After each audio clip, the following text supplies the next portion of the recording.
The arrival dock of Celestial Campus Prime, a rotating ring world the size of Jupiter's moon Europa, buzzed with news feeds and cautious excitement. A human was coming. The last time a human entered Concord space, they jury-rigged a warp engine out of toaster parts and a stolen mining laser. The incident left a minor moon vaporized and 4 new safety regulations with the footnote, under no circumstances should humans be allowed to wing it. So when Alex Wren, Earth's first representative to the prestigious Cosmic University, stepped off the transport ship wearing a patched-up bomber jacket and chewing what appeared to be cinnamon gum, the reception committee visibly recoiled. "Greetings, sapient of Sol 3, came the metallic voice of Registrar Ulax, a crustaceous being with 6 eye stalks and a chronic twitch in the second thoracic segment. "We are honored to receive humanity's finest." Alex popped a bubble with his gum and gave a lazy salute. "Pleasure's mine. Wild place you got here. Gravity feels nice." Dr. Triller 7, head of the Department of Sapient Psychology, watched the human with narrowed ocular membranes. No orientation packet, no translator implant visible, and his heart rate isn't even spiking. How is he not panicking? "Do you not require acclimation protocols?" Trailar asked, his voice a careful modulation of skepticism and concern. Alex shrugged. "Nah, been on roller coasters with worse G-forces. Just point me to the dorms. Got any coffee here, or is that a war crime?" An awkward silence stretched.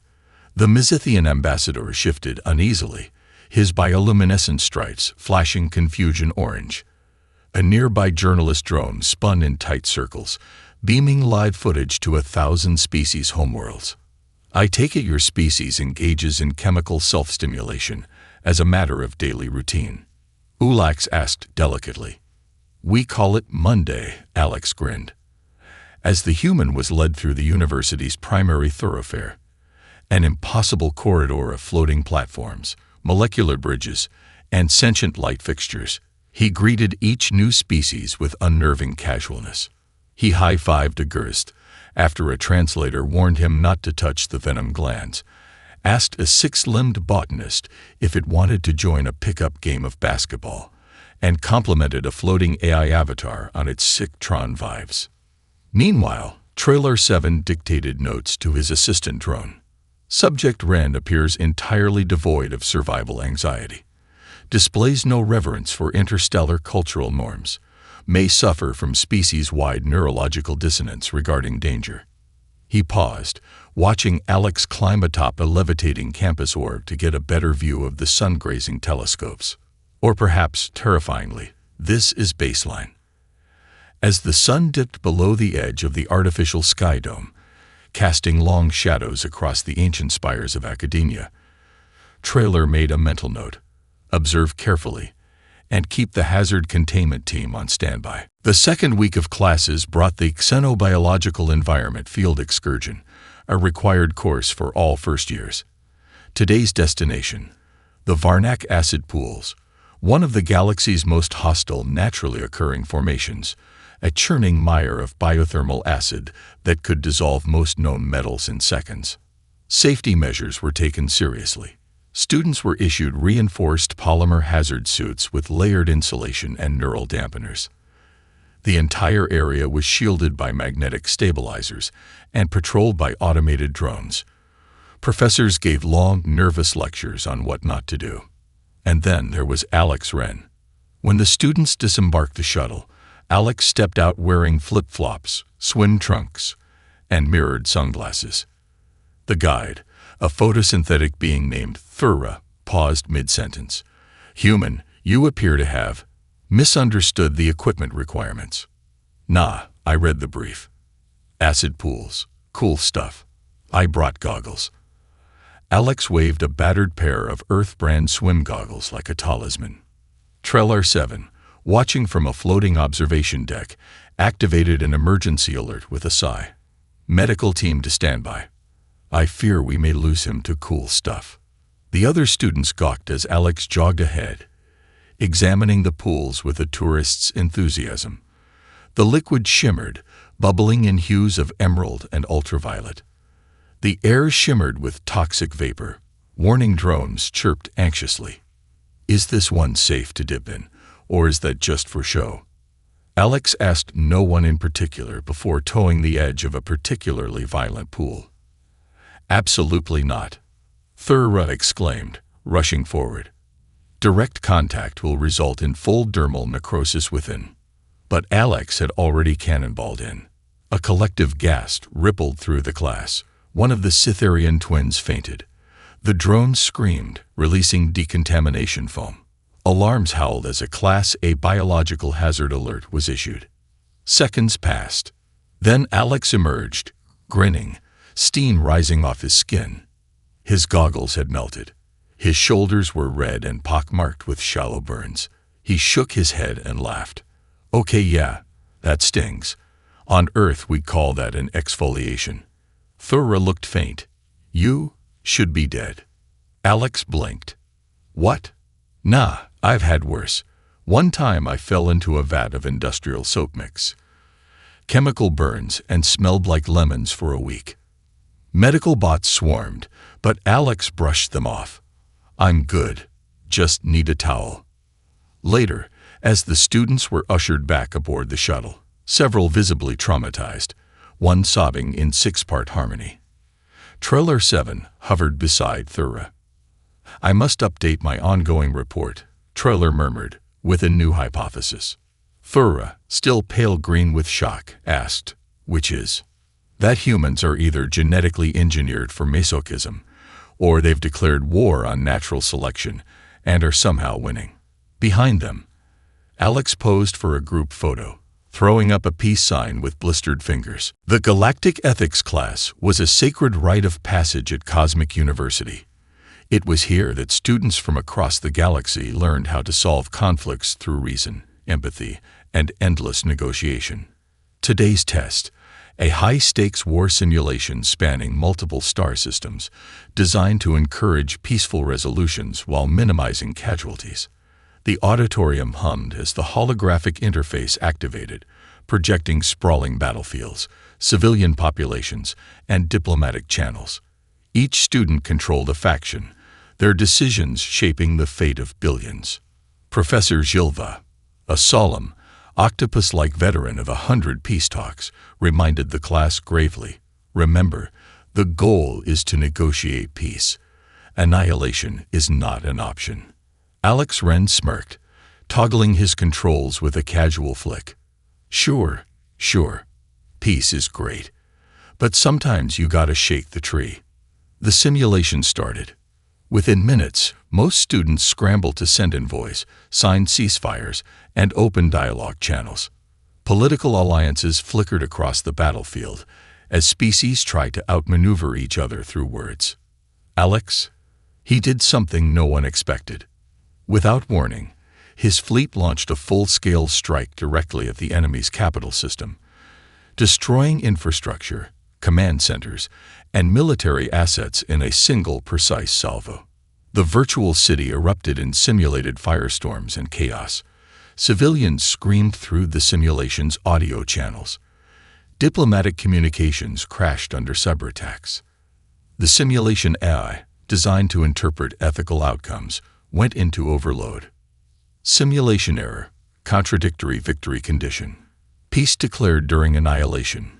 The system blinked repeatedly. Professor Gilva's multiple eyes widened. Alex Wren, explain yourself. Alex shrugged with a grin. Look, I figured if you wipe out the enemy's ability to fight, the war's over. Fewer battles, fewer casualties in the long run, right? Murmurs rippled through the class. The Grizek delegate, a towering reptilian with a throat sac that pulsated nervously, growled, "You have destroyed millions of innocent lives." Alex raised an eyebrow. Collateral damage. Sure. But a clean end beats endless bloodshed. Professor Gilva sighed deeply, rubbing a tentacle across his face. This is a perspective, one that terrifies me. And frankly, it's against every principle we teach here. One of the human students watching remotely messaged Alex, "Dude, You just broke the simulation. Alex winked. Guess I'm a natural. Behind the scenes, Trailer 7 was already drafting his next report, adding a new entry under Human Psychological Peculiarities. Humans possess a frightening blend of cold pragmatism and reckless disregard for traditional ethical constraints. This combination results in actions that defy conventional diplomacy but may expedite conflict resolution through brute force. The incident sparked heated debates throughout the university. Some called Alex a dangerous nihilist, others a brutally honest realist. Meanwhile, Alex himself was unconcerned, already planning his next lesson, hacking the cafeteria replicators to serve Earth-style chili dogs. After all, he joked, if you can't fix peace, at least fix hunger. The Intergalactic Debate Championship was the crown jewel of the Cosmic University's social calendar, a competition where logic, wit, and cultural finesse reigned supreme.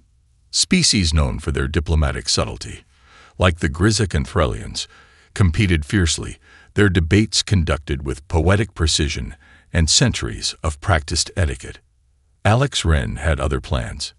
When the human was drawn to face Zithris, the insectoid empire's most feared orator, the hall filled with anticipation and a fair share of dread. Zithris' multifaceted eyes glowed with cool confidence, its mandibles clicking rhythmically in anticipation. The topic: the ethics of galactic sovereignty. Zithris opened with a masterful exposition on historical alliances and the sacred duties of planetary stewardship.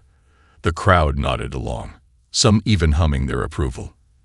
Then Alex took the podium. Respectfully, Your Highness, you sure talk a good game for someone whose empire collapsed twice last millennium. Alex began, flashing a cheeky grin. I mean, if your ruling council was any slower, they'd qualify as geological formations. Gasps echoed through the hall. Zithris' mandibles twitched, a clear sign of offense. But Alex wasn't done. I looked up your empire's sacred duties in the archive, he continued, and it turns out you've got a few skeletons in that closet bigger than your thorax. Bribery, espionage, and a suspiciously high number of accidental disappearances. Sounds like politics to me. A stunned silence fell. Then a nervous chuckle spread from the audience. One by one, species began to laugh, some nervously, others openly. Alex's biting sarcasm had shattered the stifling decorum like a plasma grenade in a diplomatic banquet. Zithris' eyes flickered in confusion before an unfamiliar sound rumbled. Laughter. The insectoid diplomat's chitinous exoskeleton almost shook with mirth. The debate devolved into a free-for-all of witty jabs and clever repartee. What should have been a solemn discussion transformed into a satirical roast. When the session ended, several delegates sought therapy. Others sent formal complaints to the University Ethics Board. The board convened urgently, debating whether Alex's approach was ingenious or dangerously destabilizing. Professor Trailer 7 sighed heavily during the hearings. This is not debate. It's psychological warfare.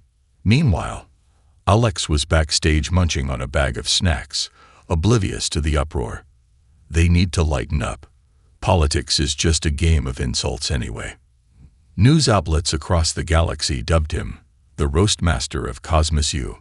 Despite his ban from formal debates, an underground movement sprang up among students who wanted to learn Alex's unfiltered style, calling it brutal honesty or necessary truth. Zithris, surprisingly, requested a private rematch, though with bodyguards. The university amended the debate rules. No personal insults, sarcasm must be used sparingly, and all participants must undergo pre-debate counseling. Trailer 7 added a footnote to his report.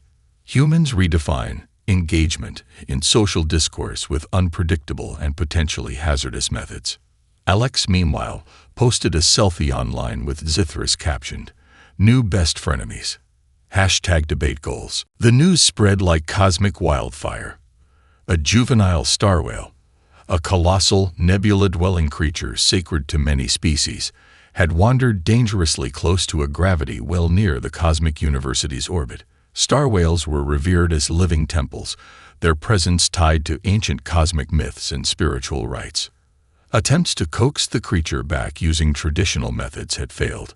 The university's most experienced xenobiologists and spiritual leaders observed helplessly as the star whale, confused and distressed, drifted closer to deadly gravitational turbulence.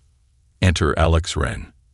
"I can help," Alex said, almost casually, as the others exchanged skeptical glances. "I've got a plan." Dr. Treller-7's antenna twitched anxiously. "This is highly unorthodox, and frankly, you are not equipped for." "I'm going in," Alex interrupted.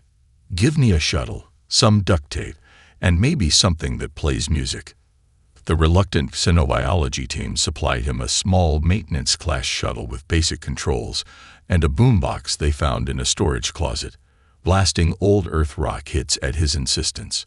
As Alex piloted the shuttle toward the gentle giant, the star whale's massive eye opened, reflecting distant starlight like a cosmic mirror. Alex switched on the boombox, cranking up Born to Be Wild. The deep bass pulses rippled through space, oddly compatible with the star whale's bioelectrical senses. The creature twitched, then began a slow rhythmic sway, almost like it was dancing. Alex maneuvered closer, ignoring the scientists' frantic warnings about potential danger and unknown biological effects. With a roll of duct tape, he patched a small breach in the shuttle's hull, damaged during a previous rescue attempt, and then extended a mechanical arm fitted with a soft claw, gently stroking the star whale's immense translucent fin. Gradually, the creature calmed. Its distress signals dimmed. The star whale began to follow Alex's shuttle, moving slowly away from the gravity well. Back on campus, the spiritual leaders watched in stunned silence. When the star whale finally swam free of danger, a chorus of harmonized voices, a sacred star whale prayer, echoed across the university's crystal towers. Treller-7 turned to Alex, stunned. "How did you?" Alex grinned, brushing soot from his jacket. "Sometimes, they just need a little music and a steady hand. And maybe a bit of stubborn human charm." News outlets hailed the event as a miracle. The cosmic community debated fiercely. Was it human ingenuity or sheer luck? Spiritual leaders declared Alex an honorary emissary of the star whale kin. In quiet moments, Alex admitted to a friend, "I just figured if they liked music, and I didn't freak out, maybe it'd work." The university updated its emergency protocols, adding consult human behavior before escalating to their official manuals. Meanwhile, students lined up for autographs, some just to hear the playlist Alex used. Treller-7 added another note to his thickening dossier. Humans possess an unpredictable empathy and a willingness to wing it that defies standard xenobiological models. Potentially hazardous, but astonishingly effective. The day of the quantum metaphilosophy exam arrived with the usual hum of nervous energy. The course was infamous for twisting minds and blurring lines between physics and philosophy, sometimes quite literally. Alex Wren sat in the lecture hall, surrounded by species whose brains processed quantum probabilities like breathing. He, on the other hand, had skimmed the material at best and mostly hoped for a miracle. As the exam began, holographic questions flickered into existence, entangled riddles about the nature of consciousness and time loops. The proctor, a glowing entity named Sirivac, monitored the room with an intensity that made even seasoned telepaths sweat. Alex's eyes drifted toward the tachyon-based cheat sheets the university strictly prohibited. A sleek grin crept across his face. "Rules or guidelines," he muttered. With deft fingers, he folded a slip of tachyon paper into a miniature origami crane, a technique he'd seen humans use to focus during stress. He tucked it into his sleeve, then attempted to subtly unfold it for answers. But tachyon paper was unstable, existing partly in the future and partly in the past. As Alex unfolded the origami, a sudden shimmer pulsed through the room. Gravity reversed, making papers and pens float upward. time-warped. Some students blinked twice. Others found their answers rearranging themselves before their eyes. Professor Sirivak's form flickered erratically. Reality anchors destabilizing. Immediate cessation of tachyon manipulation required. But Alex, eyes wide with a mix of awe and panic, kept fiddling with the paper, inadvertently causing localized time loops. One student kept answering the same question indefinitely, while another replayed the moment of panic over and over. The room descended into chaos. When the temporal disturbance finally collapsed, the exam hall returned to normal, but with one startling exception. Professor Sirivak was nowhere to be found. Phase shift. The professor is trapped in a quantum fold, a panicked assistant reported. Amid the turmoil, Alex looked sheepishly at the stunned crowd. Sorry about that. The university emergency team mobilized quickly. Using quantum stabilizers, they managed to retrieve Sirivak, who emerged dazed but unharmed, mumbling about being stuck in a Mobius loop of exam anxiety. Despite the chaos, Alex passed the exam. Barely. The professors, while exasperated, were grudgingly impressed by his creative problem-solving. Triller 7 added a new entry to his human report. Humans possess an innate ability to disrupt and then resolve quantum phenomena through unpredictable trial and error. This suggests a neurological architecture unlike any other species studied. The university promptly banned tachyon paper during exams, installed enhanced reality anchors, and held an emergency seminar titled Human Behavior and Quantum Stability, a case study. Alex, meanwhile, shrugged off the incident. Hey, I passed. That's what counts. Word spread fast across campus. Human recklessness had nearly broken reality itself, but also managed to pass the toughest exam. Once again, the galaxy was reminded. Humans were a wild card. Dangerous, yes, but undeniably fascinating. Cosmic University was abuzz again. But this time, not because of Alex Wren's latest stunt. A shadow loomed, a looming crisis threatening the galaxy's fragile peace. A rogue faction of Zelfar raiders, notorious for their brutal raids and unwillingness to negotiate, had seized a critical communication hub near a vital trade route. The university convened an emergency summit. Delegates arrived from across the stars, each offering their usual cautious diplomatic solutions, sanctions, blockades, and prolonged negotiations. But the Zelfar ignored all.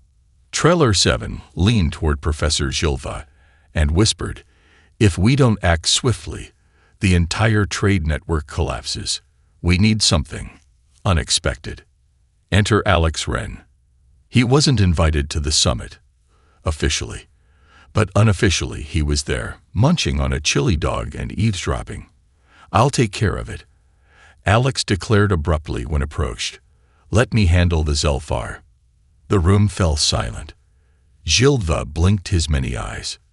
"You? But you." "Yeah, I'm reckless. But I'm also unpredictable."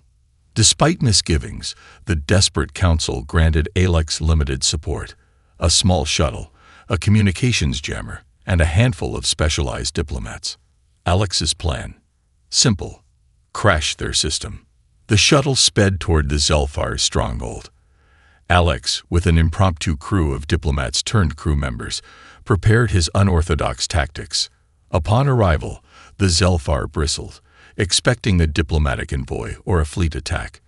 Instead, Alex broadcast a live feed of Zelfar warlords' embarrassing ancient war rituals, discovered during a botched intelligence hack.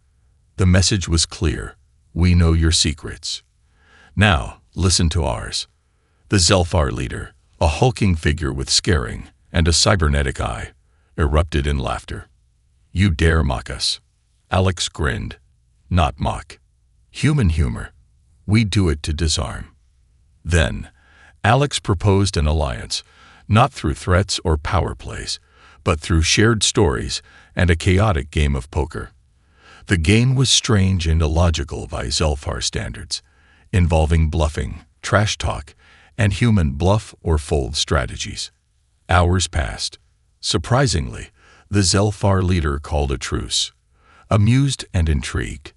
Back at the university, news of the unlikely truce spread like wildfire. Humans might be reckless, but their chaotic methods cracked a stalemate the galaxy couldn't. Treller 7 updated his dossier. Human unpredictability, coupled with social audacity, creates new diplomatic vectors, potentially invaluable in conflict resolution, albeit high risk.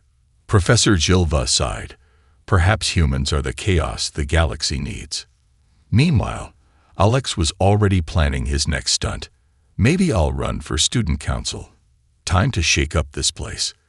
The universe watched in awe, wondering, could this wild human really be the key to a new era of galactic diplomacy? The final day of the semester dawned over Cosmic University's sprawling campus, the crystal spires shimmering under the twin suns. The air buzzed with excitement and a hint of trepidation. The administration had agreed to grant Alex Wren an official commendation, but many still debated whether it was for brilliance, recklessness, or sheer luck. The grand auditorium, filled with delegates, professors, and students from hundreds of worlds. Cameras floated to capture the historic moment. Professor Treller 7 took the stage first. His antennae twitched nervously as he adjusted his robes.